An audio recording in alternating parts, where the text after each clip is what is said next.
میں اپنے والدین کی نافرمانی نہیں کر سکتا، تم مجھے اس کے لیے مجبور نہ کرو۔ میں آپ کو نافرمانی کے لیے نہیں کہہ رہی ہوں، میں تو آپ سے اپنی زندگی کی بھیک مانگ رہی ہوں۔ اس کے اعصاب جٹخ رہے تھے۔ اسے یاد نہیں تھا کہ اس نے زندگی میں کبھی کسی سے اتنے التجائیہ اور منت بھرے انداز میں بات کی ہو۔ آپ مجھ سے صرف نکاح کر لیں، اپنے والدین کو اس کے بارے میں نہ بتائیں۔ بے شک آپ بعد میں ان کی مرضی سے بھی شادی کر لیں، میں اعتراض نہیں کروں گی۔ تم اب بچوں جیسی باتیں کر رہی ہو۔ خود سوچو، اگر ایسے کسی نکاح کے بارے میں بھی میرے والدین کو پتہ چل جاتا ہے تو وہ کیا کریں گے؟ وہ تو مجھے گھر سے نکال دیں گے، اور پھر تم اور میں کیا کریں گے؟ ہم محنت کر لیں گے، کچھ نہ کچھ کر لیں گے۔ تمہارے اس کچھ نہ کچھ میں باہر پڑھنے جا سکوں گا میں؟ اس بار جلال کا لہجہ چبھتا ہوا تھا، وہ بول نہیں سکی۔ نہیں ماما، میرے اتنے خواب اور خواہشات ہیں کہ میں انہیں تمہارے لیے یا کسی کے لیے بھی نہیں چھوڑ سکتا۔ مجھے تم سے محبت ہے، اس میں کوئی شک نہیں، مگر میں اس جذباتیت کا مظاہرہ نہیں کر سکتا جس کا مظاہرہ تم کر رہی ہو۔ تم دوبارہ مجھے فون مت کرنا، کیونکہ میں اب اس معاملے کو یہیں ختم کر دینا چاہتا ہوں۔ مجھے تم سے ہمدردی ہے، مگر تم اپنے اس مسئلے کا حل خود نکالو، میں تمہاری مدد نہیں کر سکتا۔ خدا حافظ۔ جلال نے فون بند کر دیا۔ رات 10:50 پر اسے اپنے ارد گرد کی پوری دنیا دھوئیں میں تحلیل ہوتی ہوئی نظر آئی۔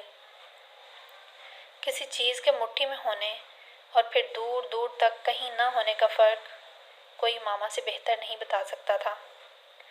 معاف ذہن اور شل ہوتے ہوئے اعصاب کے ساتھ وہ بہت دیر تک کسی بت کی طرح اپنے بیڈ پر ٹانگیں لٹکائے بیٹھی رہی۔ مجھے بتا دینا چاہیے اب بابا کو سب کچھ۔ اس کے سوا اب اور کوئی دوسرا راستہ نہیں ہے۔ شاید وہ خود ہی مجھے اپنے گھر سے نکال دیں۔ کم از کم مجھے اس گھر سے تو رہائی مل جائے گی نا۔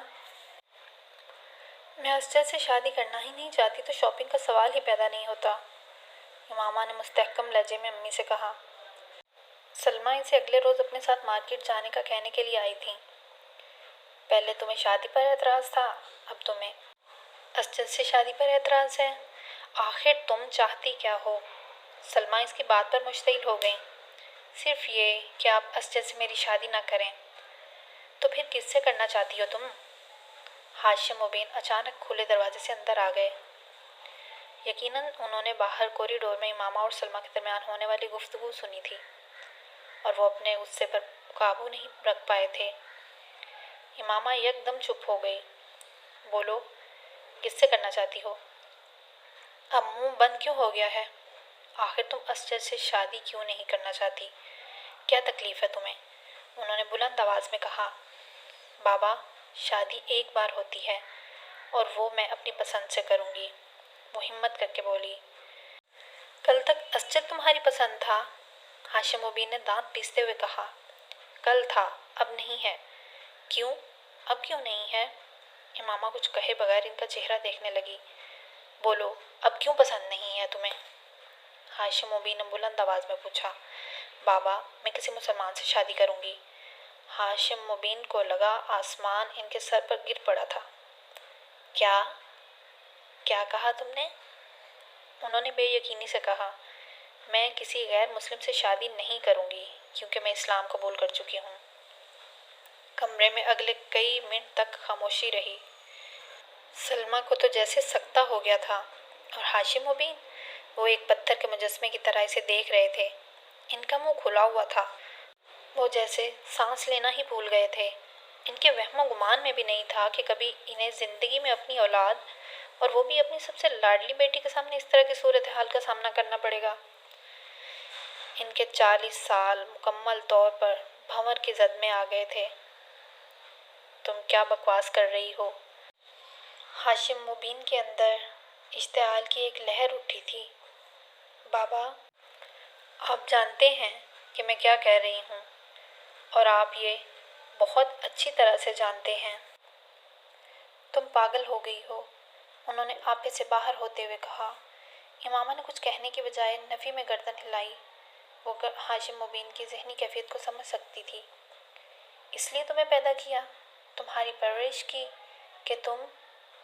ہاشم مبین کی سمجھ میں نہیں آ رہا تھا کہ وہ اس سے کیا کہیں۔ صرف اسجد سے شادی نہ کرنے کے لیے تم یہ سب کر رہی ہو نا؟ صرف اس لیے کہ تمہاری شادی اس آدمی سے کر دیں جسے تم چاہتی ہو؟ نہیں، ایسا نہیں ہے۔ ایسا ہی ہے۔ تم بیوقوف سمجھتی ہو مجھے۔ ان کے منہ سے جھاگ نکل رہی تھی۔ آپ میری شادی کسی بھی آدمی سے کریں، مجھے کوئی اعتراض نہیں، بس وہ آپ کی کمیونٹی سے نہ ہو۔ پھر آپ کم از کم یہ نہیں کہہ سکیں گے کہ میں کسی خاص آدمی کے لیے یہ سب کر رہی ہوں۔ ہاشم مبین کی بات پر دانت پیسنے لگے۔ تم جمعہ 8 دن کی پیداوار، تمہیں کیا پتا؟ میں سب جانتی ہوں بابا، میری عمر 20 سال ہے، میں آپ کی انگلی پکڑ کر چلنے والی بچی نہیں ہوں اب۔ میں جانتی ہوں کہ آپ کے اس مذہب کی وجہ سے ہمارے خاندان پر بڑی برکات نازل کی گئی ہیں۔ وہ بڑے مستحکم اور ہموار انداز میں کہتی گئی، تم بخشش نہیں ہوگی تمہاری۔ ہاشم مبین غصے کے عالم میں انگلی اٹھا کر بولنے لگے۔ امامہ کو ان پر ترس آنے لگا۔ اسے دوزخ میں کھڑے ہو کر دوزخ سے ڈرانے والے پر ترس آیا۔ اسے آنکھوں پر پٹی باندھ کر پھرنے والے شخص پر ترس آیا۔ اسے مہر شدہ دل والے آدمی پر ترس آیا۔ اسے نفس زدہ آدمی پر ترس آیا۔ اسے گمراہی کے سب سے اوپر والی سیڑھی پر کھڑے آدمی پر ترس آیا۔ تم گمراہی کے رستے پر چل پڑی ہو۔ چند کتابیں پڑھ کر تم… امامہ نے ان کی بات کاٹ دی۔ آپ اس بارے میں مجھ سے بحث نہیں کر سکیں گے۔ میں سب کچھ جانتی ہوں، تحقیق کر چکی ہوں، تصدیق بھی کر چکی ہوں۔ آپ مجھے کیا بتائیں گے، کیا سمجھائیں گے؟ آپ نے اپنی مرضی کا رستہ چن لیا ہے، میں نے اپنی مرضی کا رستہ چن لیا ہے۔ آپ وہ کر رہے ہیں جو آپ صحیح سمجھتے ہیں، میں وہ کر رہی ہوں جو میں صحیح سمجھتی ہوں۔ آپ کا عقیدہ آپ کا ذاتی مسئلہ ہے، میرا عقیدہ میرا ذاتی مسئلہ ہے۔ کیا اب یہ بہتر نہیں ہے کہ آپ میرے اس فیصلے کو قبول کر لیں؟ جذباتی حماقت کی بجائے بہت سوچ سمجھ کر اٹھایا جانے والا قدم سمجھ کر اس نے بڑی رسانیت اور سنجیدگی کے ساتھ کہا۔ ہاشم مبین کی ناراضگی میں اور اضافہ ہو گیا۔ میں اپنی بیٹی کو مذہب بدلنے دوں تاکہ پوری کمیونٹی میرا بائیکاٹ کر دے؟ میں فٹ پاتھ پر آ جاؤں گا؟ نہیں ماما، یہ نہیں ہو سکتا۔ تمہارا اگر دماغ بھی خراب ہو گیا ہے تو اس کا یہ مطلب نہیں کہ میرا دماغ بھی خراب ہو جائے۔ کوئی بھی مذہب اختیار کرو، مگر تمہاری شادی میں اسجد سے ہی کروں گا۔ تمہیں اسی کے گھر جانا ہوگا۔ اس کے گھر چلی جاؤ اور پھر وہاں جا کر طے کرنا کہ تمہیں کیا کرنا ہے کیا نہیں۔ ہو سکتا ہے تمہیں عقل آ جائے۔ وہ غصے کے عالم میں کمرے سے نکل گئے۔ مجھے پتا ہوتا کہ تمہاری وجہ سے ہمیں اتنی ذلت کا سامنا کرنا پڑے گا تو میں پیدا ہوتے ہی تمہارا گلا دبا دیتی۔ ہاشم مبین کے جاتے ہی سلمہ نے کھڑے ہوتے ہوئے دانت پیس کر کہا، تم نے ہماری عزت خاک میں ملانے کا تہیہ کر لیا ہے۔ ماما کچھ کہنے کی بجائے خاموشی سے انہیں دیکھتی رہی۔ وہ کچھ دیر اسی طرح بولتی رہیں، پھر کمرے سے چلی گئیں۔ انہیں اس کے کمرے سے گئے 1 گھنٹہ ہی ہوا تھا جب دروازے پر دستک دے کر اسجد اندر داخل ہوا۔ امامہ کو اس وقت وہاں آنے کی توقع نہیں تھی۔ اسجد کے چہرے پر پریشانی بہت نمایاں تھی۔ یقیناً اسے ہاشم مبین نے بلوایا تھا اور وہ اسے سب کچھ بتا چکے تھے۔ یہ سب کیا ہو رہا ہے امامہ؟ اس نے اندر داخل ہوتے ہوئے ہی کہا۔ وہ اپنے بیڈ پر بیٹھی اسے دیکھتے رہی۔ تم کیوں کر رہی ہو یہ سب کچھ؟ اسجد، تمہیں اگر یہ بتا دیا گیا ہے کہ میں کیا کر رہی ہوں تو پھر یہ بھی پتا ہوگا کہ میں کیا اور کیوں کر رہی ہوں۔ تمہیں اندازہ نہیں ہے کہ تم کیا کر رہی ہو۔ وہ کرسی کھینچ کر بیٹھ گیا۔ مجھے اندازہ ہے، اس عمر میں انسان جذبات میں آ کر بہت سے غلط فیصلے کر لیتا ہے۔ امامہ نے ترشی سے اس کی بات کاٹ دی۔ جذبات میں آ کر؟ کوئی جذبات میں آ کر مذہب تبدیل کرتا ہے؟ کبھی نہیں۔ میں 4 سال سے اسلام کے بارے میں پڑھ رہی ہوں۔ 4 سال کم نہیں ہوتے۔ تم لوگوں کی باتوں میں آ گئی ہو۔ تم؟ نہیں، میں کسی کی باتوں میں نہیں آئی۔ میں نے جس چیز کو غلط سمجھا اسے چھوڑ دیا اور بس۔ وہ کچھ دیر بیچارگی کے عالم میں اسے دیکھتا رہا، پھر سر جھکاتے ہوئے اس نے کہا، ٹھیک ہے، ان سب باتوں کو چھوڑو۔ شادی پر کیوں اعتراض ہے تمہیں؟ تمہارے عقائد میں جو تبدیلی آئی ہے وہ ایک طرف، کم از کم شادی تو ہونے دو۔ میری اور تمہاری شادی جائز نہیں۔ وہ اس کی بات پر ہکا بکا رہ گیا۔ کیا میں غیر مسلم ہوں؟ ہاں، تم ہو۔ انکل ٹھیک کہہ رہے تھے، کسی نے واقعی تمہارا برین واش کر دیا ہے۔ اس نے اکھڑے ہوئے لہجے میں کہا۔ پھر تم ایک ایسی لڑکی سے شادی کیوں کرنا چاہتے ہو؟ بہتر ہے تم کسی اور لڑکی سے شادی کرو، اس نے ترکی بترکی جواب دیا۔ میں نہیں چاہتا کہ تم اپنی زندگی برباد کر لو۔ وہ اس کی بات پر عجیب سے انداز میں ہنسی۔ زندگی برباد؟ کون سی زندگی؟ یہ زندگی جو میں تم جیسے لوگوں کے ساتھ گزار رہی ہوں، جنہوں نے پیسے کے لیے اپنا مذہب کو چھوڑ دیا۔ Behave your self. تم بات کرنے کے تمام مینرز بھول گئی ہو۔ کس کے بارے میں کیا کہنا چاہیے اور کیا نہیں، تم نے سرے سے ہی فراموش کر دیا ہے۔ اسجد اسے ڈانٹنے لگا۔ میں ایسے کسی شخص کا احترام نہیں کر سکتی جو لوگوں کو گمراہ کر رہا ہو، امامہ نے دو ٹوک انداز میں کہا۔ جس عمر میں تم ہو، اس عمر میں ہر کوئی اسی کنفیوژن کا شکار ہو جاتا ہے جس طرح تم کنفیوز ہو رہی ہو۔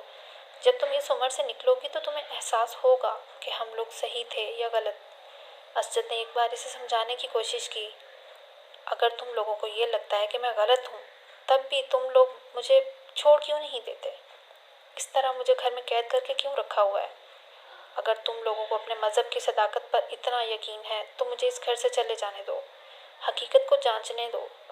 اگر کوئی اپنے آپ کو نقصان پہنچانے پر تل جائے تو اسے اکیلا نہیں چھوڑا جا سکتا، اور وہ بھی ایک لڑکی ہو۔ امامہ، تم اس مسئلے کی نزاکت اور اہمیت کو سمجھو، اپنی فیملی کا خیال کرو۔